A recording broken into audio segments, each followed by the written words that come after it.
I can't believe that the Eagles season is over pretty much because of a failed brotherly shove on that 2-point conversion to make the score 9, to make it 69 at the half. I mean, like, here's the thing.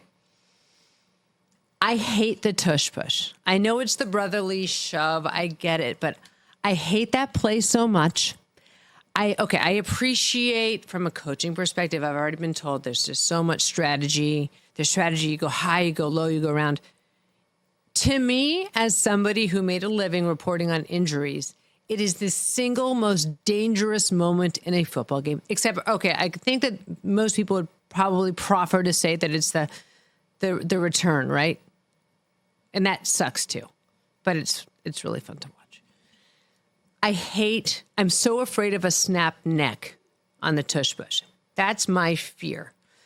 And that they lost the game. And I know it wasn't just that. They also couldn't tackle. I think also Jalen Hurts, we're going to know a lot more about what happened with his quarterback. He did not look like a guy out there.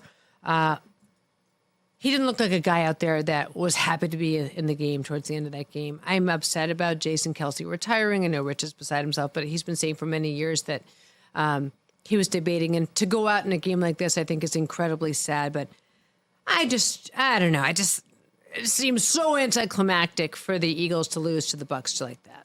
Well, you're right. It wasn't just that. Not only couldn't they tackle, as you noted, they couldn't cover. How many plays did we see where Tampa receivers were running like gazelles in the wilderness, and you're looking at the TV screen and there's no defender in the entire screen.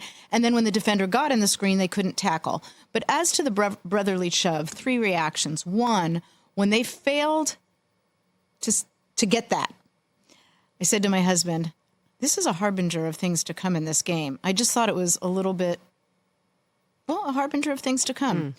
Maybe an omen. 2, credit to Tampa's defense. They had to know that at some point Philadelphia was going to try that, and they were ready, and they stopped it. And 3, it is, and I'm going to be a little mushy a minute. You know, sometimes Princess of Darkness can be mushy for a minute. It is too bad that in Jason Kelce's last game, if in fact it is, he did announce, or he did share with his teammates in the locker room, an intent to retire. It's not official. He may change his mind.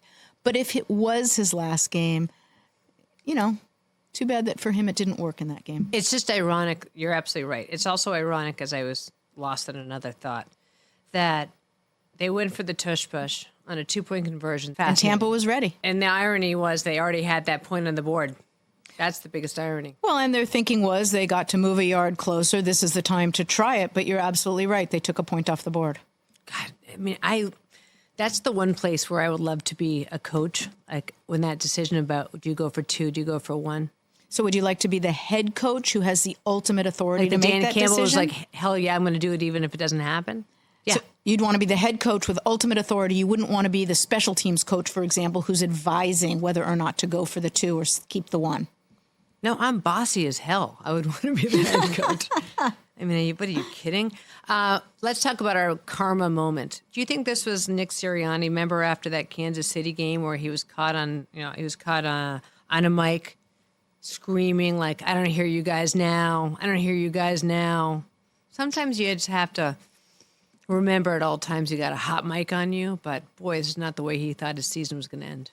I don't know if I would call that a karma moment, but certainly you are absolutely right. When you have a mic on you or there are mics in the area, just recognize, say what you want, but recognize that anything you say may be there forever. Do you think the Eagles and Miami are the 2 teams that we saw going downhill pretty much for the second half of the season, and we kept wondering, like, when's the rug going to get pulled out from underneath them? Or am I totally off on that? I could be off. It just seems like there's a weird parallel. Like, and I don't see that parallel. Okay. I understand why you do, and you may well be accurate, but that's not a parallel I drew. I think I have different views or different sense as to the 2 teams. I keep feeling like the Eagles, everyone expected them to go back. Everyone expected them to didn't. be better. You didn't? Why? Well, look, and I may have shared this on the podcast before, in which case just tell me to, what is it that producers say in your ear? Wrap it. Wrap it. But there is such a thing as a Super Bowl hangover for the losing team. And after we lost the Super Bowl to Tampa, I remember Andrea Kramer asking me, was I worried about a Super Bowl hangover? And I, pshaw, I don't believe in that. I don't believe in that. It was real.